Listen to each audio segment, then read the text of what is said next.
This week on the Linux Action Show, it's our 4th birthday, and Google is celebrating by banning Windows at the Google offices. Intel throws a party by showing off some MeeGo tablets, and Adobe gives us a birthday high five with Air for Android. Then we strap on our rocket launchers and load our shotguns for our birthday death bash. All this week on the Linux Action Show.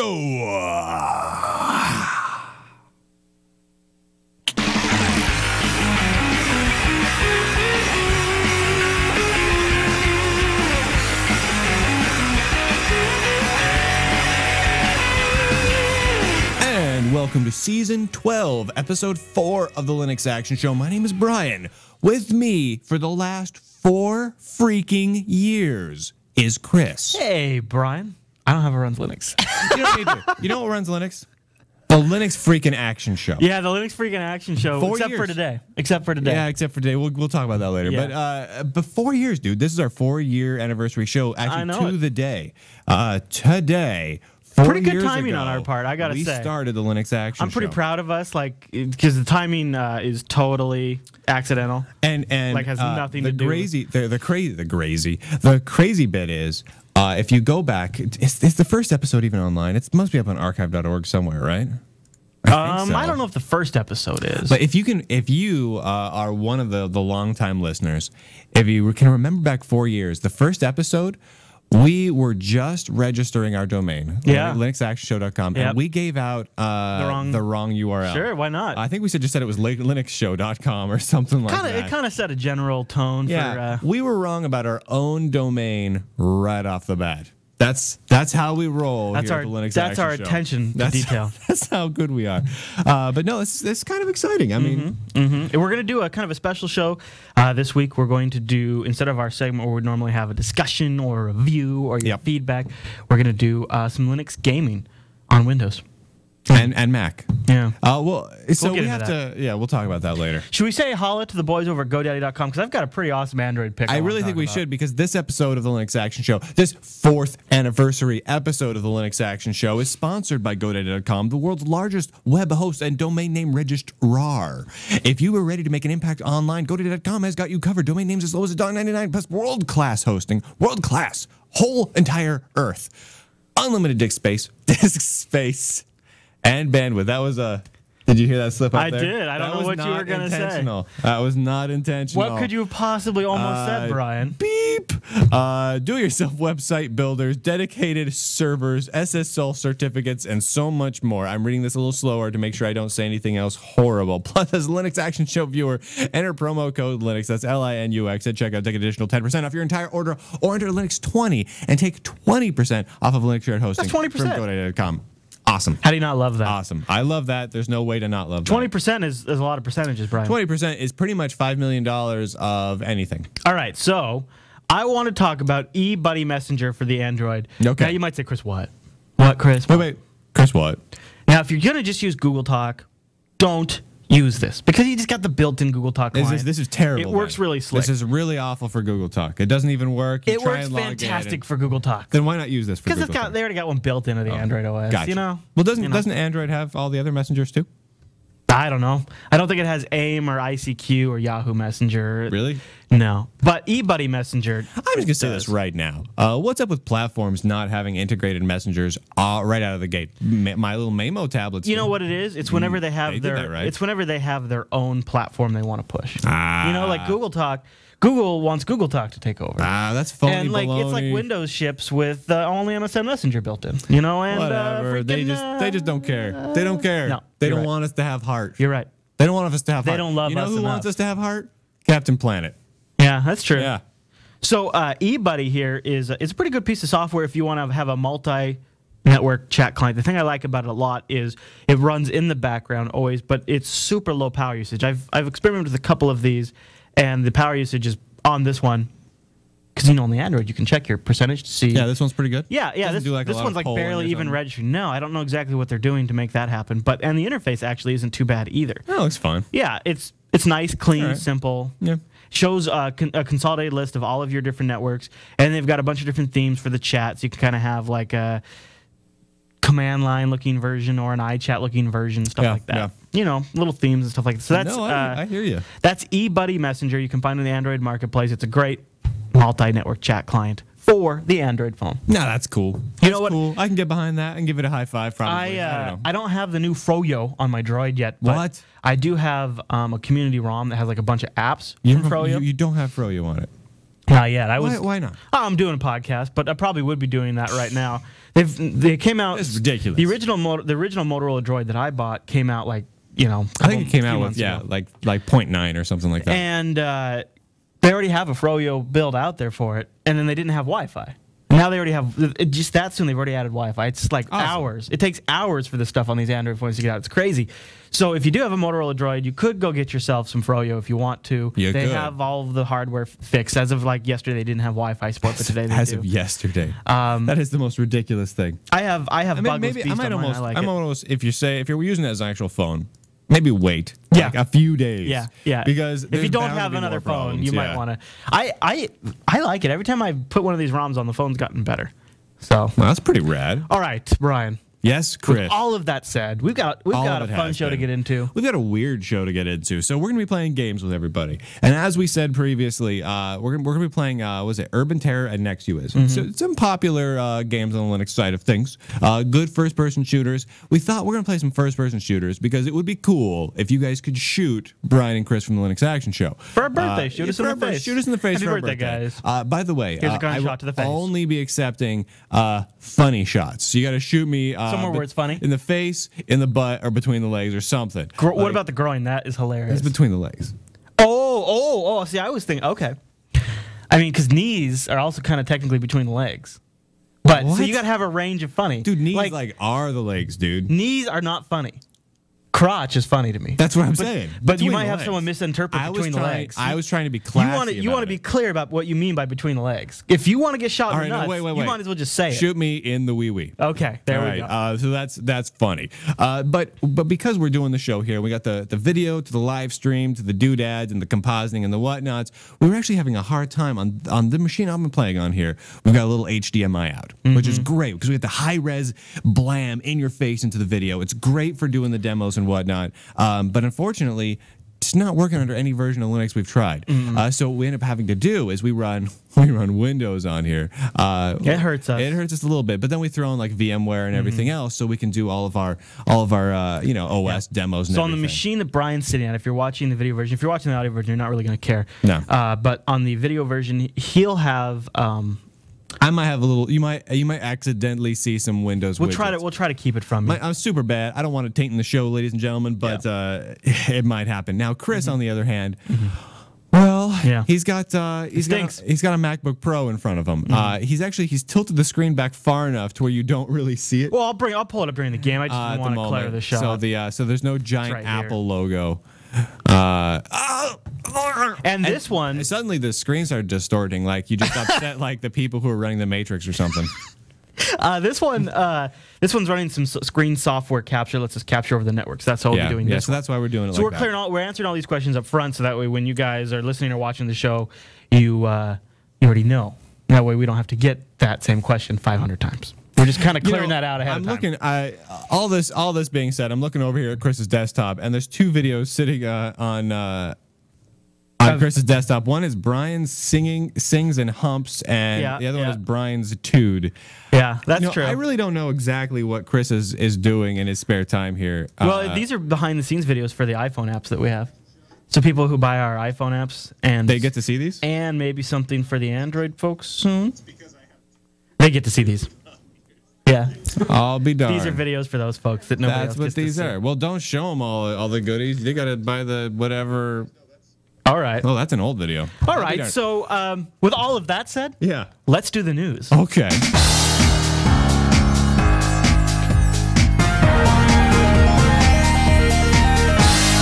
What's new in the news this week? All right, Brian.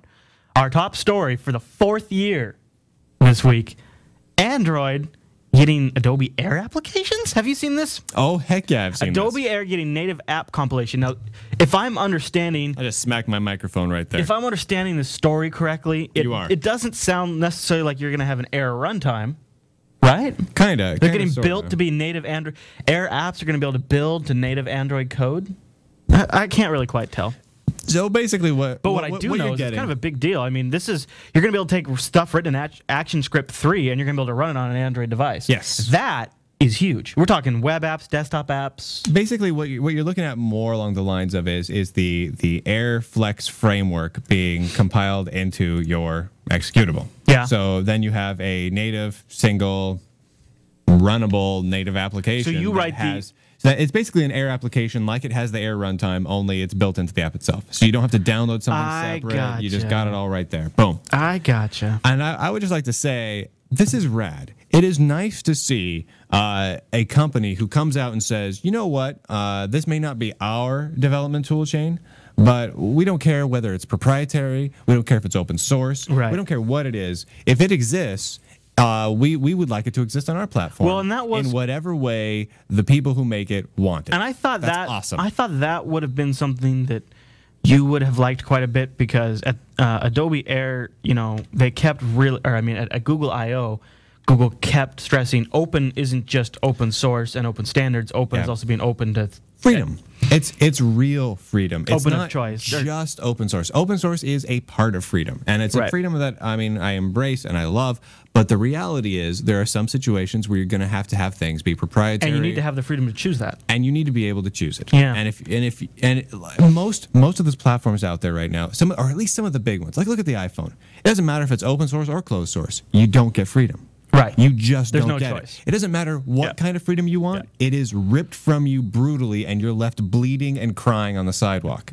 Whereas, I'm not a huge Android guy. Like, I don't have an Android phone. I've done a little bit of Android development. I like it. It's fine. But it doesn't drive me crazy. I don't have the Google doesn't get you excited. Android lust that so many people have. But I love that they're doing this. This makes me extremely happy. I couldn't be more pleased. It is definitely a good decision to make at a good time, because not only they have the momentum they need. They still have about 3 times smaller market share than the iPhone, but they have all the sales that they need. They have the software is coming on board that they need. They have these kind of partnerships lining up. And they've got fantastic hardware. It's getting great rave reviews. Adobe is probably just appreciative to be able to just hook on to this bandwagon. You know what I mean? Like, as far as Google at this point doesn't need Adobe. No. Google could have said, meh, you know what? Your Flash does suck. You know what? Yep. It does suck. You're not coming on this train. But I think they just decided that people should have the right to choose that. And I think that's the right way to go. I love that. And let the market decide. It's kind of an extra benefit for me because it's tangentially related topic in the interest of self-promotion. We announced last week that Illumination Software Creator was going to be supporting Flex and Air applications in version 2, which means that almost for free, we're going to be able to have targeting the ability to target Android applications in the same thing. So you can put together a nice little visual project, export it for Air for the desktop, Flex for the websites, and now that they're going to have this, we get to add in without really having to do too much work on our part, which I love that because I'm a very lazy person, the ability to make Android applications, which means you finally can get to visually tweak around and make your own little Android Because I apps. really want to play with making Android applications. I don't know. I have this weird sort of misconception that a year down the road, Google's going to come out and say, hey, you know how you've been building Android applications? We're going to change all that. It's possible. It's very, very They're going to be like, hey, you know what? We came up with a new way. We're going to do it. It's going to be amazing. There's going to be all these great reasons, but everybody's going to have to go a whole new approach. And I'm sure they'll support both environments. This is just I'm always afraid of this kind of thing. And maybe I don't want to make an Adobe app. Maybe I don't want to make an Air app. Maybe I don't want to make a Java app. Whatever it is. Who knows? It's still nice to have these options. I love options. So. Options are rad pants. That's just how it goes. That timing worked out perfect for you with Illumination Software. Dude, I did not. Yeah, that was just awesome. That's just a freebie for me. All right. I love freebies. I think this is probably one of the most popular stories among our listeners. In fact, I'm going to go ahead and assume that Google and Adobe are doing this for me. Probably. Because they saw that, you know what? They're probably big fans of the show. I mean, that would make sense. They saw what I was doing. They're like, oh, hey, look at that Illumination Software Creator. You know what would be nice is if we bent over backwards and made his life easier and made it so his product was cooler. Let's make fundamental strategy changes for Brian. Exactly. I think that probably happens all the time. It's kind of like, since this is the 4th year anniversary, we can be a little retrospective. It's kind of like how comp is and whatnot exist because we liked it. Okay. You know what I'm saying? Sure. It's like, you know, you remember when distros didn't have Compass? Yeah. And we're like, That's why dumb. Why That the was hell dumb. don't you have Compass? Yeah, Compass And is then, cool. Boom. Compass. Compass. Yeah. I'm just saying. And then we were all like, come on, seriously, Ubuntu, make yourself look better. Then what'd they do? Made themselves look better. It didn't take them. It didn't happen as fast as I would have liked. It was a little slower than I'd hoped. It was a little slow. But they did it. They did do it. And the whole while they were losing sleep. They were like, oh man, Brian and Chris just really don't like how this looks. Yeah, currently. Brian and Chris are gonna be Oh upset. gosh! Yeah. I mean, Mark would get up. He'd go to work in his Lamborghini or what? Right, I don't know what he drives. And he'd probably try to call us. I mean, we just go straight to voicemail, so we don't know. He did the thing where it'd be like 11 o'clock at night, and he'd pick up the phone it'd just and be ring breathing. once, and he's like, oh crap. I know. He'd hang up. He's like, oh, I know. He felt weird about it. Yeah. He felt weird calling. Honestly, I felt call. weird because I didn't want to say those things, but we had to as a show for the viewers. I hear you. I hear you. And then we're all like, oh, this release of Fedora is not as good. Yep. They don't listen to us as well, but most people do. I'm just saying. I'm going to say this next story was probably also thanks to the 4th anniversary of Linux Action Show. Google no longer letting Windows on their computers unless you get special permission from their CIO, their Chief Information Officer, or whatever that stands love for. it. Yeah, that's what. You never know with these web companies, Brian. CIO could stand I'm for. going to assume it means the Chief Intensity Officer. Could stand for Chief. You just walk in that guy's office. He's like, "What do you want?" It could stand for Chief Igloo. That made me really Operator. happy. I don't know if anyone Maybe enjoyed Google that, has but I did. igloos. You shouldn't. You do not discount igloos. I could stand for igloos. Dude, igloos are awesome. All right. You know, And you know what? After the thing happens, everybody's gonna be living in them. the thing? Yeah. Oh man, I have been worried about the thing. I know, dude. I've just been like, dude, when the thing comes, well, I've been uncertain. I've been assuming once Right. the thing comes, is either Yeah. going to be igloos Yeah. or teepees Right. or yurts. And you didn't know Yurts if you are should kinda be rad, stocking dude. up on sporks or guns, so you just did both. I did the same thing. dude, I actually have a cabinet in my house that's just labeled with those little labels, sporks and guns. Like the Batman label, how Batman everything in the '60s it's show just Batman sporks everything and labeled in his package. I loved that. All right, he so doesn't know where the stuff goes. no, well, you know why? It's because Alfred set it all up. Yeah. I mean, come on. I mean, half the episodes are Batman going around going, Alfred, where's my thing? Yeah. Alfred, this house is too big. Where's all my? All right, so Google is not going to allow new hires. Let's and- talk about some tech for a little bit. Right, I know. Yeah. They're not going to allow new hires and stuff and junk like that, to run anything but Mac OS 10 or Linux. Now, what do you think about this story? I have a couple of friends who work at Google, and I was told that this has always kind of been their unofficial policy. Like, if you started at Google and you're like, oh yeah, I'd like that IBM ThinkPad with Windows 7, they'd be like, yeah, so what do you really want? MacBook? IBM ThinkPad with OpenSUSE? What do you really want? No, I'd like a Windows 7 Ultimate 64-bit, maybe with Office 2010. How about OpenOffice and Ubuntu? How about that? I think it's always kind of been their deal, but now it's just sort of an official policy. Yeah. Something just kind of make a lot of noise, and I think maybe It's good for a lot of noise. maybe the timing has a little something to do with we're hearing more and more rumors about Chrome OS coming out in the fall. Yep. And they probably want to preemptively start attack all of this. Chrome OS, Google doesn't even use that. I think they use Windows in-house. Now if they come out ahead of time and be like, don't use Windows. Oh yeah. And it's a good and PR they even move. said something about you could use Chrome OS even though it's not out yet. Huh? It's like, oh, okay, so I see what they're trying to do here. Yep. It'd be like if Apple was known for running Windows, right? Yeah. So I think maybe it's a little bit of that. They claim it's for security reasons, but let's be honest. While true, they're still going to have to run it in-house because they make a lot of products. They make Google Desktop Search. They make the Google Gadgets for Windows. There They will make be whole teams Earth. of people Yeah. on the Windows desktops. They got to test stuff. So they're still going to be. I think it's a great policy. It also makes a lot of sense for a company who's supposed to be making HTML-based applications. Oh, yeah. You shouldn't. You shouldn't be tied to an OS Yeah. at that point. No. So that's fine. And I it's think very open-minded that they're letting Linux be one of the options. I think that's cool. I don't think there's any real difference internally at Google going on, but it's great that they're making waves about it because it's going to make a lot of bunch of mid-sized companies feel more comfortable. Yeah. So now all the guys who are going around thinking, oh, I got to buy a bunch of new hardware, they're like, oh, I can use Linux and Macs and just have a kind of a Linux Mac environment. Now, while I kind of wish they just chopped the Mac part off of that. Well, and as a developer yourself, you'd probably rather they let you choose what OS you want to run, right? Exactly. As a developer, I hate it when they mandate I run an OS. I mean, one of the last jobs I had, this was about a year ago now, but I was working for a company and boom, Windows XP. Windows XP 32-bit. Ew. So not only did I not have enough RAM to be a great, to have a bunch of virtual machines running and everything else, I was running XP. I'd throw up right now, but I get it all over my microphone. It was ridiculous. I'm like, dude, at this point, I will take anything. I will take absolutely anything. I will run under DOSBox in an Amiga. I will run on anything. Actually, that sounds really rad. It's going to be slow, but that would be a lot of fun. I just want to do that. I mean, but the operating system's so nice, I'd be super efficient. Yeah, no, it'd be so cool. Yeah. And plus, there's something about being retro chic. But it's just awful. So you got to let the devs choose anyway. And in a dev-heavy company, of course, you let them choose. Yeah. Yeah, especially in the one that's just the way made up of a lot of engineers. Though, I guess at some point, too, you got to make a political stand, and you have to say, they got hurt badly because the recent compromise they had with the whole for Fluffle about China and all that stuff. Oh, too much for Fluffle. Came through a vulnerability in Microsoft Windows.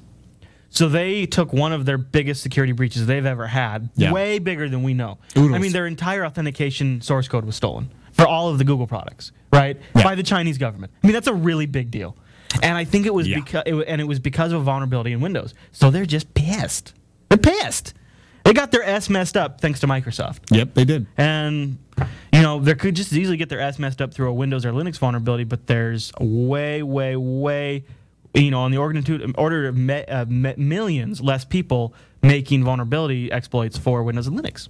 I mean Mac and Linux, as there are for Windows. So even if there could be more vulnerabilities in Mac OS X, which very likely because there just hasn't been the attack exposure. No one uses Mac OS X, so how would you even know? So the Windows, I mean, there's a very good chance that because of the high vulnerability, you are going to have more security issues just because you're using an operating system that's highly targeted. Yep. So there is some rational. It makes sense. I like it. Now, we talked a lot about last week about MeeGo, and I thought we'd do a wrap-up story. Kind of this last week has been Computex. It has been tablet crazy, and we won't go into all of that junk for you guys out there. I like to call it tablet sanity. It has been tablet sanity. All right, so we got a little video here from Computex. And this is actually from an Intel piece of hardware, right? This video is like an Intel demo unit. Yeah, and it's a real demo unit. So what you're seeing if you're watching the video version is a MeeGo powered tablet. Yeah, it. Well, and this has been interesting, too, because looks gorgeous. A lot of the MeeGo buzz of recent has been around netbook form factor. Keyboard, screen, traditional EEE PC style netbook form factor. Right. This is more of what we'd expect from Nokia. Well, I mean, this is a little bit bigger. I mean, this isn't like... but interesting, though, it's being built by Intel. Yes. I just don't know where Nokia is fitting here. We'll find out. Yeah. This is kind of something I'm wondering as well. I'm like, are we gonna get? I mean, we know that the MeeGo builds are running on like their N900, whatever. But are there going to be new tablet. Phones, new ARM? Mostly, what I'm curious about is new ARM-powered devices coming out. That's where your battery's that's where the good battery life is. But what I found interesting about this is that it has more of the Memo look, where everything is a little bit more OpenGL 3D, a little more dark, a little more laid out, more like a Memo thing. But it looks like Memo mixed with Windows Phone 7 Zune kind of a thing. I do kind of see that. Like it's got lots of pages and you swip side to side. But honestly, it's kind of like the best of both, look and feel wise. I thought that was pretty cool. And I like that. I like the UI, but the fact that it's so different from what we just saw in MeeGo 1.0 Netbook Edition. Yeah, I don't understand the disconnect. I don't understand the disconnect. I actually like both UIs quite a bit. To me, honestly, this is a lot like looking at the difference between Ubuntu and Kubuntu. You know, one's GNOME, one's KDE, and one seems like totally different. It's exactly like that. It's almost like, are they going to do that? Are they going to have a completely separate UI? But now, if you think about that, if you think about it for a second, that actually kind of makes sense. I mean, if you have Ubuntu and Kubuntu, it's still pretty easy. You package it once for both of them. It's the same kernel. And you're pretty much good to go. The only difference is the set of default libraries. And if you want to end up installing more apps, the more libraries get installed. This is kind of funny. It's kind of the same deal. You know what I've been learning too, especially on my Android phone, is a black UI uses about 20% less battery. Yeah. I know that sounds crazy, but... sounds crazy. I was reading the tip as like I had this nice, beautiful, bright background on my Droid, and I was reading like these save power tips with Android devices, and I'm sitting here cussing about how bad the battery life is. And one of them was switch to a darker background. Yeah. So it's kind of cool that They got the nice dark background. I like that. Yeah, it's pretty cool. And the reason we keep mentioning this and bringing this up is because I kind of view MeeGo as kind of becoming the de facto Linux distro for portables. And yeah, if it's not something from Google, if it's not from Google and it's not Ubuntu and it's not OpenSUSE or Fedora, it's kind of MeeGo at this and there's point. been a surprise. We put that episode out last week, and it was only 1 week ago. But there's been a surprising amount of people that there's been a lot of buzz just over the last week about MeeGo tablets. Yeah. So this is interesting. We'll see where that's going. It almost looks nowhere, looks like they're going two different directions: a netbook direction and they are. They're two completely separate deals. I mean, we don't have the handheld and one's UI GTK yet. and one's QT. It almost looks like too. We'll see. We'll see about all that. It's more times are more early. QT than anything else. Okay. Going forward, but at least it will be, hopefully. But I think it's kind of interesting. It's definitely worth watching. The thing I like about it is, within a week after getting the first look and feel at the netbook version, we're seeing the tablets actually in production, or not production, but actually showed off. And you were getting a little nervous about that. Yeah. You were a little nervous about the tablet area, and they kind of, the timing was good. The timing must have been on purpose with Computex coming up. They must have known some stuff was going to get shown there. So make a big splash, and actually there was a really well execution because they did a great job. Now they're known for netbooks and tablets. And if you look around, there's a whole bunch of videos out there on this, mostly just videos of from people from various tech magazines with over-the-shoulder cameras looking at them and playing with them. And so people actually got to get hands-on with these devices. And obviously there's some issues and some quirks, but overall that looks pretty cool. And what I dig the most about this story isn't anything to do with MeeGo itself. Okay. What I dig, there's a noise over there. Okay, text message. What I dig the most, your phone's freaking out, Chris. What are you doing? What are you doing here? We're trying to run a live broadcast, Christopher. Work apparently doesn't realize. Holy moly! So what I dig? It'll bing a little more. It keeps making noises, dude. What's it doing? What's your phone doing? Well, so we have a system set up at my work where when a ticket gets entered, and I'm the sucker on call. Yeah. That it gets escalated, and then every time it gets escalated, it generates a higher priority message. Oh, seriously? So you're just going to continue? No, I think it should be done for a bit unless I don't respond within a certain amount of time. That's awesome. Yeah. That's high impact, man. I want to make sure I know. That's stressful. Yeah. It makes me want to take a nap is what that does. Yeah. What was I talking about? Oh, yeah. I don't know. So what I love about this MeeGo. is the MeeGo news is pushing. We're getting demos, we're getting news, we're getting press releases and releases. It's awesome. Yeah. This comes right on the heels of Ubuntu 10.04 making a big splash. This comes right on the heels of Google making big Android pushes. Yep. Linux news everywhere. The big stuff. Not But the it's little MeeGo stuff. and Android. It's not Linux. No, but it kind Everybody of is the same knows, thing. though, right? Like Everybody knows. Everyone knows. Yeah. Every story is the Linux-powered MeeGo or Android powered by Linux. I mean, it's mentioned everywhere. Right. And I mean, like on MeeGo, it's all RPM based. I mean, it's a Linux distribution. And we just had that. It's awesome. We just had a story this week that they think by 2015, they're saying that Linux in general, so this includes MeeGo and Android and all those things, should have about a 33% smartphone market share worldwide. So that's a big deal by 2015. That's a big deal. They're going to contribute most of that to Android, with the rest kind of being split up between whatever is remaining of WebOS, the LIMO group, which is the Linux Mobile Standards group, and then there's also a new Linux group of like Texas Instruments and a couple other companies, just mostly chip manufacturers, just got together and established another mobile Linux group. It really is a huge shift for Linux. I mean, it's a big shift. It's interesting to see it all going this way. And it all benefits Linux desktop directly. The more people we have developing on Qt or GTK or any of those toolkits and the various languages on the mobiles, boom, we get those apps ported much easier. And one of our commenters on the last episode pointed out, he left a comment over on, I think, on our main Jupiter Broadcasting show page.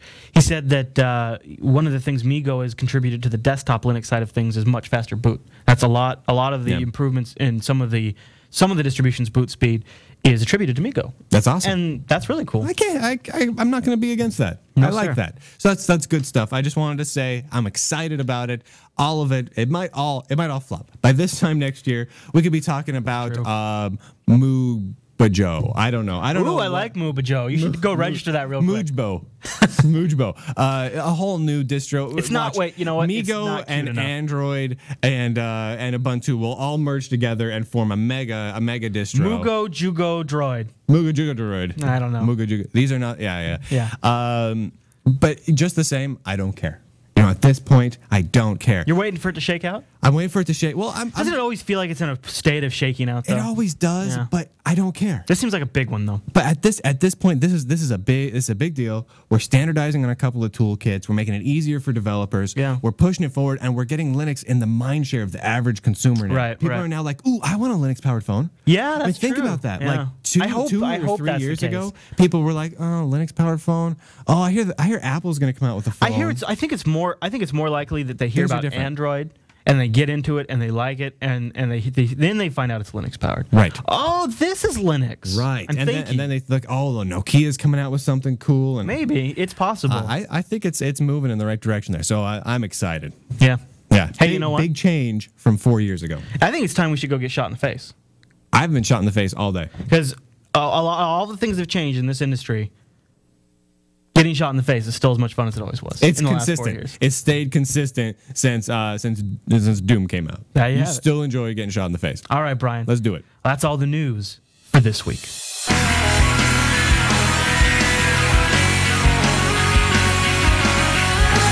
I should say, the games we are playing right now, like Nexuiz. Oh, yeah. I'm downloading Warsaw, Tremulous. Tremulous. You know what these are? These are the games we reviewed episode 2 of Linux Action Show. Yeah, the very first round of games reviewing 4 years ago. Pretty wild, huh? This might be too fast for my old man brain. I know. That's kind of what I was thinking. I'm like, the other game you like walk kind of slow, and I kind of liked it when you got because you just limped. I got to get back in the habit of this game. This is nuts. Right there. I do like the vote system. That guy killed me. Oh. I have killed nobody and died twice. All right, next person to kill Chris gets a free high five. No, you can die. You can fall to your death. Didn't know that. Oh, yeah. I thought you were joking. Oh, no. I have that maneuver freaking mastered. If there is a game where you can fall, right to the I'm death. all about that. So- really, all I do, my approach with this game is just hope something ends up in front of me and pull the trigger. Please, for the love of God. Yeah. Oh, I killed a guy. I was shooting in a hallway that was empty, and eventually someone stood there, and they died.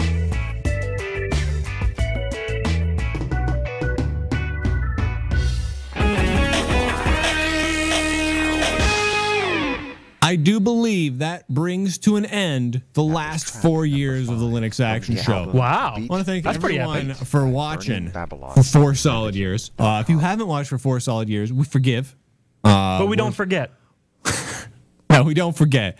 We remember your transgressions. No, that's cool. I know we got a lot of new people that have joined us over the last like 5-6 months or so. I want to say, hey, thanks for stopping by. I know you haven't been around for 4 years, but just the same, you're cool in our book anyway. Yeah. All good. If you want to get a hold of us, we got the forum over at jupitercolony.com. Yep. People like that. They do, and there's also the email address, linuxactionshow@jupiterbroadcasting.com. And we should mention the Facebook page over at facebook.com/jupiterbroadcasting. That is where you would see announcements for fancy things like live gaming episodes for our Like 4th this, birthday. yeah, we coordinated all this and there, and it just rocked out. That's where you would have heard all about that. Now, That's of where you course, would have heard that. Now, if you like the IRC thing, if you're old school like that, if you're like, you know what, I was born in 1962, and you want to hang out in IRC, I'm not saying that you all have to be that old to hang out in IRC, because I do sometimes too. But you head over to jupiterbroadcasting.com/live. There's a live IRC client in there, and then below that, you scroll down a little bit, boom, information about the IRC chat room. That's so you can true, load Brian. it into Pigeon or XChat or whatever you want to do. Yep. That's good stuff. And you can join in during every Sunday at 10 a.m. Pacific time. That's Right when we're here. doing Linux Action Show. We are right And we're here. right there in that chat room, and we're streaming it live. So Stream that's it where you join live us. into your face. And here's the great thing. It's a good show. There you have it. That's the great thing. Why wouldn't you watch that? That's the great thing. It's a good show. It's 10 a.m. on Sundays. I mean, what are you going to do? You going to go to church? No. You're going to watch the Linux Action You don't talk Show. about Linux at church? Now, here's the great thing. You got we're broadcasting over Ustream, right? Mm-hmm. You got an iPhone. You got an Android phone. Mm-hmm. You got a Nokia tablet with flash enabled. You can watch. You can watch it the while you're Linux at church. Action Show at church. You can be sitting in the pews. They're like, Well, Just get like the discreet in-ears, Hey, in-ear just headphones. nod vehemently every now and then, like, yeah, I agree with what the person up in the front of the thing is saying. Yeah, And preach really, it, Brian and Chris. Oh man, that's the way to go.